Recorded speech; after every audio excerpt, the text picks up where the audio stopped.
मुसलमान को सर प्रशांत किशोर के रूप में विकल्प मिल गया बिहार में। ऐसी कोई बातें नहीं है, विकल्प की बात नहीं है, समय बताएगा। नीतीश कुमार जी से अच्छा, एनडीए से अच्छा काम करने वाला मानवीय समाज के लिए कोई नहीं रहा है। तो हम लोग चुनाव में वहाँ डैमेज हुआ है, बहुत कुछ नहीं बोलूँगा, लेकिन समय बताएगा। हार तो आपके सामने हुई तो मैं क्या उसमें बोलूँ, मैं इतना जरूर कहूँ, समीक्षा के बाद हम लोग कहेंगे। बांकीपुर में हमारा डैमेज हुआ है और हम इस पर बैठेंगे और इस पर चर्चा करेंगे और समीक्षा करेंगे कि आखिर बांकीपुर में डैमेज हमारा कैसे हुआ। क्योंकि सरकार अपना काम कर रही थी, 30 वर्षों से विकास की गंगा बह रही थी, लेकिन तब भी हम लोग बांकीपुर हार गए। जी हाँ, जब से बांकीपुर उपचुनाव हारी है एनडीए, तब से खलबली मच गई है। और आज देखिए, मंत्री मोहम्मद जमा खान ने भी बड़ा बयान दे दिया है। उन्होंने कहा कि लगातार हम बांकीपुर में मेहनत कर रहे थे, 30 वर्षों से विकास की गंगा बहा रहे थे, लेकिन तब भी पता नहीं कहाँ चूक हो गई और हम जो उपचुनाव हुआ वो हार गए। सबसे पहले आपको सुनाते हैं मोहम्मद मंत्री जमा खान क्या कुछ कह रहे थे। देखिए, उपचुनाव है और उपचुनाव में मतदाता अपने हिसाब से लगता है वोट करने, और हमने तो काम किया, सरकार ने काम किया है, उसका समीक्षा की जाएगी।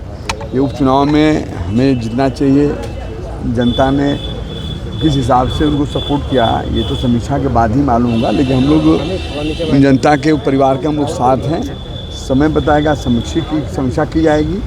समीक्षा के बाद ही हम लोग कुछ कर सकते हैं। सारे हमारे शीर्ष लीडर लगे हुए हैं समीक्षा पर, समीक्षा करने के बाद आपके सामने बातें आ जाएगी। मैं इतना ज़रूर कहूँगा उन तमाम साथियों को, क्षेत्र के लोगों को, कि एनडीए सरकार ने बराबर सबका काम किया है, आज भी करेगी, कल भी करेगी, उससे हम पीछे नहीं हटेंगे। लेकिन ये चुनाव मेरा चुनाव था।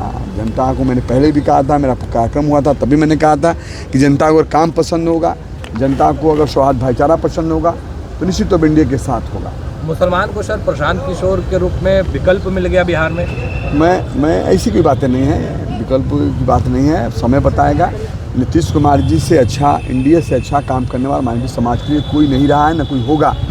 और ठीक है, वक्त बताएगा, समय बताएगा, क्योंकि अभी तो हम लोग चुनाव में वहाँ डैमेज हुआ है, बहुत कुछ नहीं बोलूँगा, लेकिन समय बताएगा। आप लोगों को भी वोट नहीं मिला, तेजस्वी को भी वोट नहीं मिला और वोट प्रशांत किशोर को मिल गया। हाँ, तो वही मैं बताया ना, ये उपचुनाव है, उपचुनाव में बहुत लोग गंभीरता और सीरियस से मतदाता मालिक को नहीं लेता है, लेना चाहिए। अब इस पर बहुत मुझे क्या बोलना है, हार तो आपके सामने हुई तो मैं क्या उसमें बोलूँ, मैं इतना जरूर कहूँ, समीक्षा के बाद हम लोग कहेंगे। और क्या कर सकते हैं। मुसलमान वोट बिखर रहे हैं। कुछ नहीं बिखरेगा, एनडीए में आएगा, समय बताएगा। ठीक है सर। तो सुना आपने, उन्होंने स्पष्ट रूप से कहा कि इसकी समीक्षा बैठक की जाएगी, इस पर देखा जाएगा कि कहाँ चूक हुई। उसके बाद उन्होंने कहा कि हम लगातार विकास कर रहे थे और हम भेदभाव नहीं करेंगे, और अभी भी बांकीपुर हमारा है और बांकीपुर के लोग हमारे हैं और हम विकास करते रहेंगे। उसके बाद जब पत्रकारों ने सवाल किया कि प्रशांत किशोर मुसलमानों के लिए एक विकल्प के रूप में उभरे हैं, तो उन्होंने कहा कि देखिए, हम लगातार कैंपेनिंग कर रहे थे और एनडीए से ज़्यादा विकास करने वाला कोई नहीं है। वो कोई भी दल हो, एनडीए और नीतीश कुमार ने जितना विकास किया है, जितना लोगों को अपना समझा है, उतना कोई नहीं है।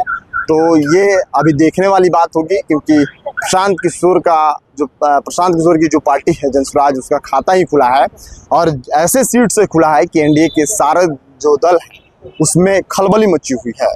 बांकीपुर एक ऐसा सीट जो भाजपा के राष्ट्रीय अध्यक्ष नितिन नवीन का सीट था, 30 वर्षों से उनके परिवार के पास था, और जब से बांकीपुर उपचुनाव में भाजपा को करारी शिकस्त मिली है, तब से भाजपा के अंदर खलबली मची हुई। इसको लेकर तमाम पार्टी जो है एनडीए के, परसों सम्राट चौधरी भाजपा कार्यालय के अंदर समीक्षा बैठक की।